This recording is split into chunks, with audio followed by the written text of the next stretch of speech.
안에 부분 하나를 살짝 집어넣어서 공익사업에서 10% 이상은 사업이 문화예술진흥사업에 배분한다. 이런 식으로 추가를 하자라는 취지로 이해를 한다면 공익보건기금에서 비율 자체를 법정화하는 것.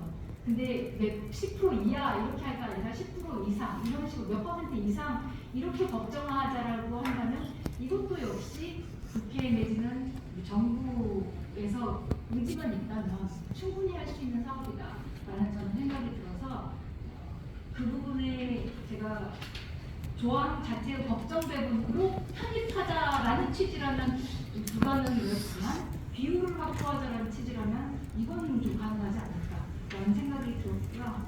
두 번째 제가 말했었던 그 정부 출연금 부분도 역시 이제 다른 우리 토론자님과 말씀해 주셨듯이 지금 정부 재정 자체가 어렵기 때문에 이게 과연 가능할 수 있을지에 대한 의문이었지만 이 부분도 어차피 의지로는 하지만 쉽지는 않다 이런 생각이 듭니다.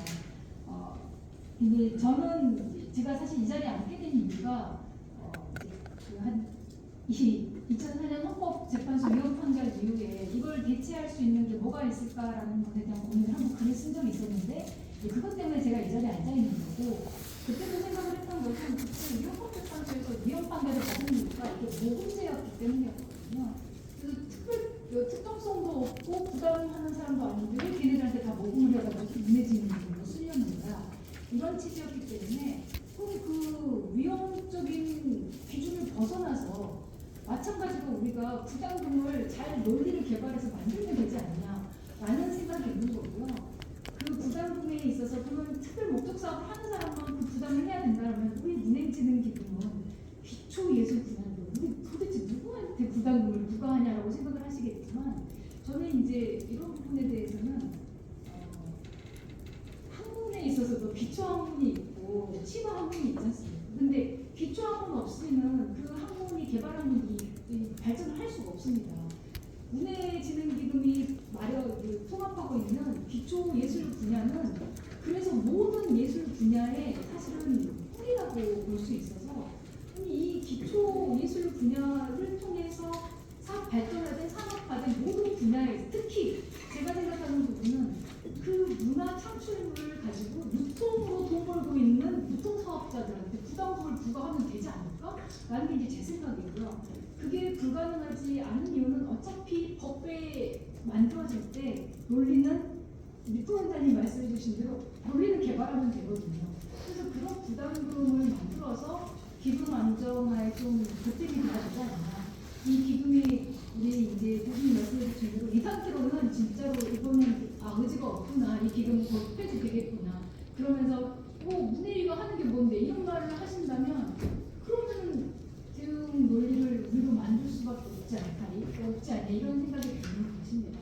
그래서 저는 제가 할 수 있는 말을 가장 좀 짧게 한다면 이 정도로 이제 말씀을 드리고 이게 이렇게 저희들이 아무리 의견을 내도 저 역시도 그렇게 생각을 하거든요.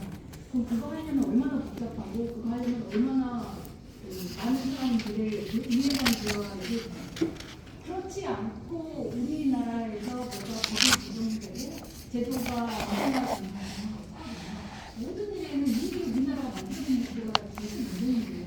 법이 만들어진 지가 벌써 몇 년인데요. 다 이해관계가 다 엮여 있습니다.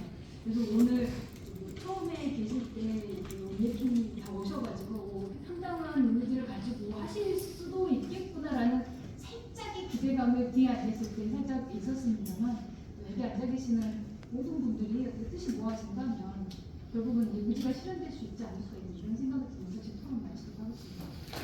있어서 시간 갖게 해주셔서 감사합니다. 저는 앞에 이렇게 다 말씀을 하셨어가지고 좀 예술 지원기금이 이제 축소가 되거나 불안정하면은 그런 문제 방법은 좀 제가 시간을 얘기를 안 드려도 될 것 같고요. 저는 좀 이제 좀 예술위원회의 좀 필요성 역할을 조금 바라는 그런 저의 점을 조금 얘기하려고 합니다. 네. 첫째는 좀 예술 생태계 균형 유지와 강화에 대한 좀 필수적인 역할이 좀 필요하다고 생각하는데요. 특히 좀 지원 필요한 예술가들을 찾아내고 그들의 기회를 제공하는 것이 좀 많이 중요하다고 저는 생각이 듭니다. 그러니까 특정 분야나 예술가들에게만 취하지 않고 또 예술계 정부와 협력하여서 예산 확보를 위해 조금 다양한 방안을 좀 모색했으면 좋겠고요. 사실 저는 이 시간을 통해서 이걸 많이 읽고 했는데 이런 말씀 될지 모르겠지만 저는 그 문화예술위원회가 굉장히 잘하고 있다고 생각이 들었거든요. 솔직히. 그래서 저는 좀 굉장히 좀 도움을 많이 받고 그래서 성장하고 있는 예술가 중에 하나라고 저는 생각이 들었습니다. 근데 제가 지금 외국에서도 활동을 하고 있고 외국에서도 작업을 했었을 경우에 저는 영국에서 굉장히 좀 오래 있었지만 그 영국에서 있었을 때 느꼈던 것보다 한국의 지원 제도가 훨씬 더 좋다라는 느낌을 좀 받았어요, 사실. 근데 작업을 하는 과정 속에서 재정적으로 지원적으로 부족하다는 느낌을 받지 않았습니다, 영국에서는. 근데 한국에서는 항상 좀 부딪히는 부분이 창작에 대한 부분도 있었지만 재정적인 부분이 항상 좀 열악한 부분도 좀 솔직하게 느끼긴 했었습니다. 그리고 좀 이렇게 세계를 보면서 제가 2009년에 외국 갔지만 지금 갔었을 때 비교가 너무 다르고 배우도 너무 다르고 저한테 물어보면 항상 중국 옆에 있는 나라, 일본 옆에 있는 나라 항상 이렇게 얘기를 하시는데 한국이라는 인식도 굉장히 좀 달라지는 저희 나라가 돼서 굉장히 뿌듯하고 그 순수 예술이라는 게 이제 시간적인 좀 시간이 필요한 예술인 것 같아요. 이게 단기적으로 한 번에 이렇게 되는 것도 아니고 세계적으로 뭔가 계속적인 지속적인 아까도 위원장님이 말씀하셨듯이 진짜 한강의 기적이라고 한강도 지속적으로 뭔가 지원을 받고 그렇게 저희가 기적을 만들어냈듯이 순수예술의 그런 부분이 굉장히 좀 중요하다는 걸 느꼈습니다. 저는 항상. 그래서 그 작품을 이렇게 보여줬을 때 그 작품부터 이렇게 평가되는 게 아니라 한국을 진짜 알 수 있는 한국에 대한 그런 정서나 한국 사람을 볼 수 있는 그런 기회를 좀 많이 얻었거든요.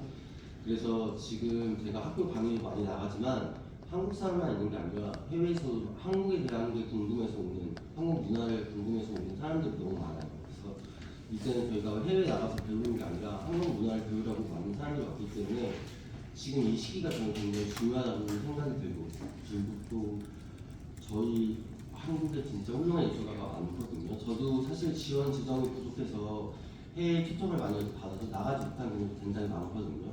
그런 예술가가 굉장히 많기 때문에 이런 거가 좀 지금 시기가 굉장히 좀 중요한 시기라고 느껴지기도 합니다. 한국은 이제 많이 알려졌고 더 좋은 문화를 알릴 수 있는 좋은 시기여서 제가 좀 제 생각을 이렇게 또 얘기해주게 해주셔서 감사합니다. 네.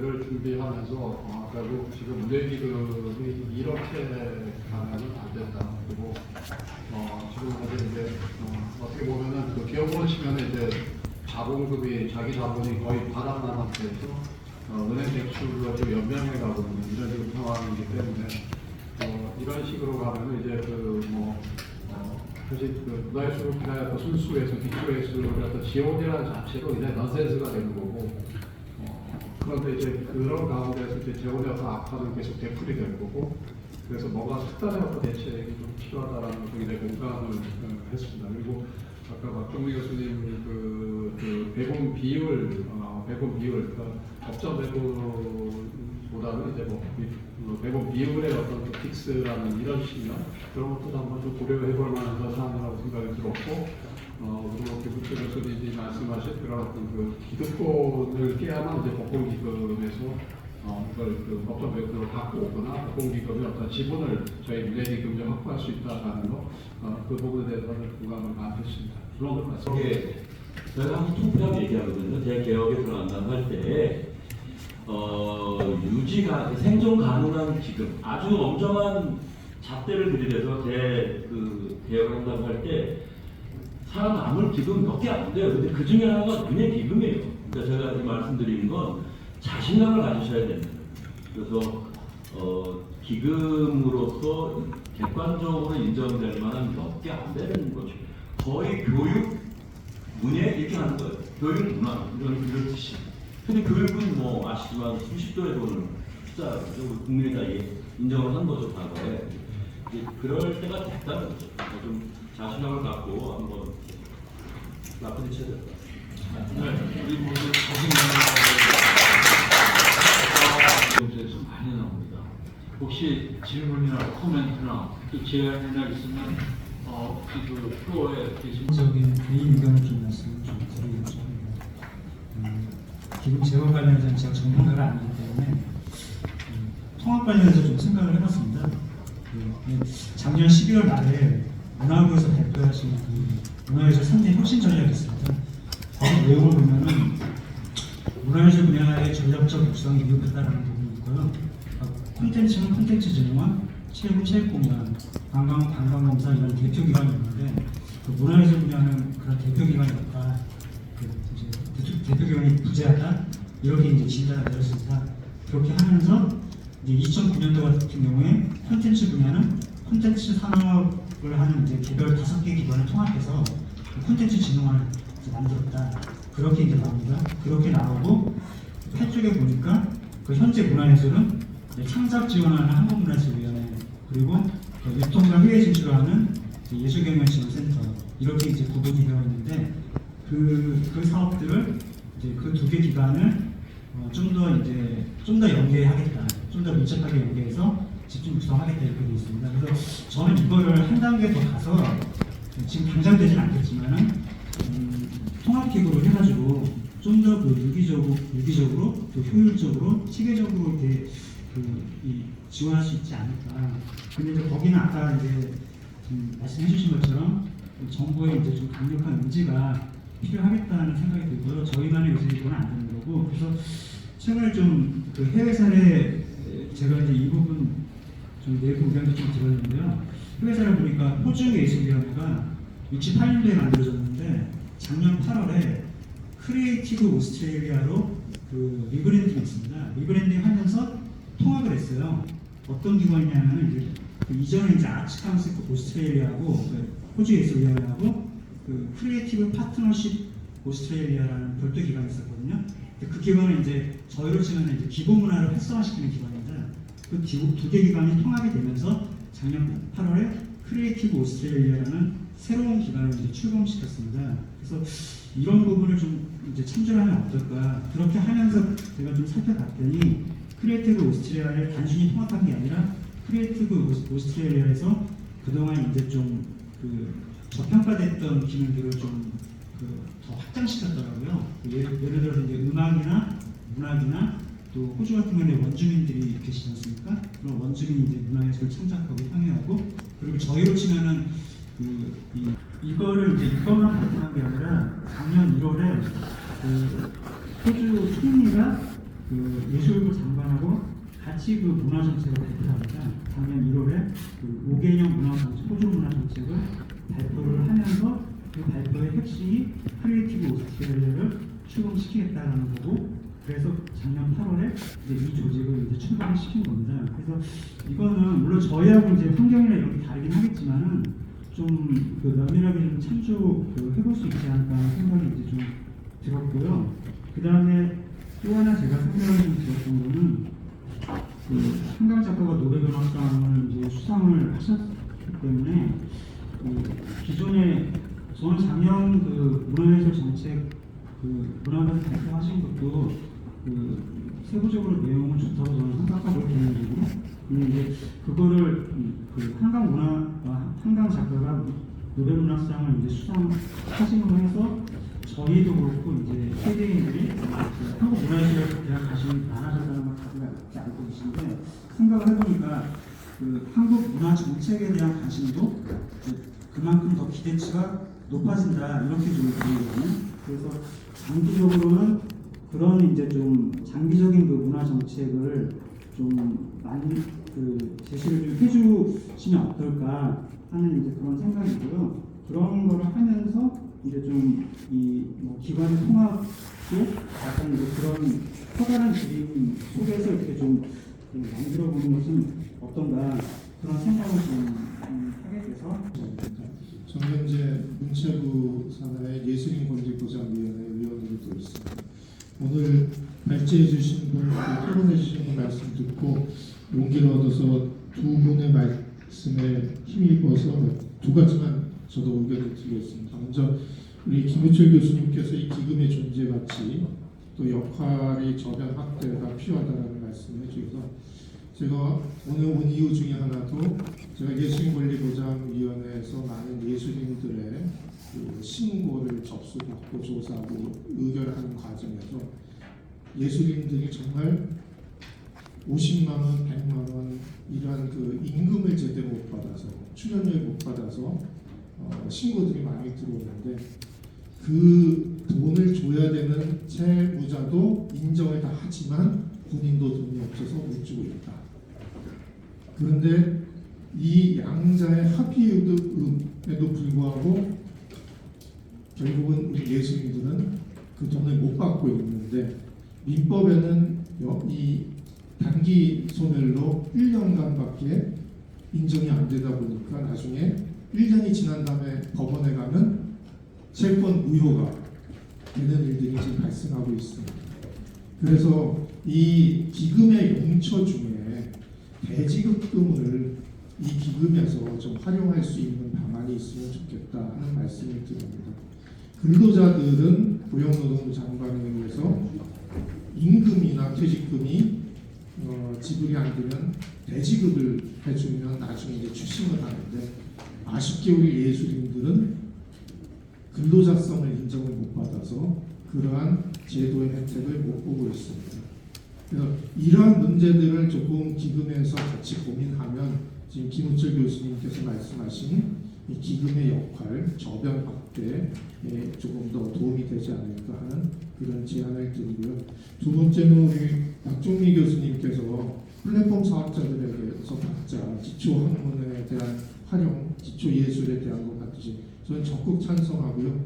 저는 옛날부터 플랫폼 사업자뿐만이 아니라 단말기 사업자, 텔레비전, 컴퓨터, 이동통신기들이 요즘은 통신수단으로 쓰이는 게 아니라 다 우리가 만들어내는 창작물을 보기 위해서 사용하는 것이기 때문에 더 많은 기초 예술이 발전되면 그분들 사업이 더 활성화되고 더 많은 수익이 생길 것으로 보이니 그분들이 이쪽에 조금은 기금에 참여할 수 있는 그러한 고민도 아까 의지 말씀하셨는데 이 예술인들이 목소리를 합쳐서 제안한다라면 가능하지 않을까 하는 생각에서 두 가지를 말씀드렸습니다. 이상입니다. 네, 고맙습니다.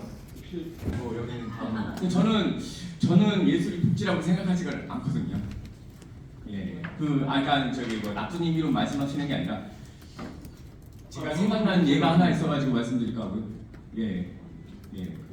제가 최근에 타노이저를 보러 갔습니다. 오페라를 보러 갔는데 그 옆에 앉아있던 아저씨가 계셨는데 이렇게 발가락 양말 신고 벗으셔가지고 되게 처량하신 분이 오셔가지고 제 옆에 앉아있는 제가 이 오페라를 좋아하셔서 오셨어요? 뭐 이런 식으로 제가 질문을 드렸죠. 그랬더니 그분이 피식 웃으시면서 이거 부자들이 보는 거 아니냐 뭐 이런 식으로 지원을 받아서 오신 거겠죠 아무래도. 예. 그런 말씀을 드리는데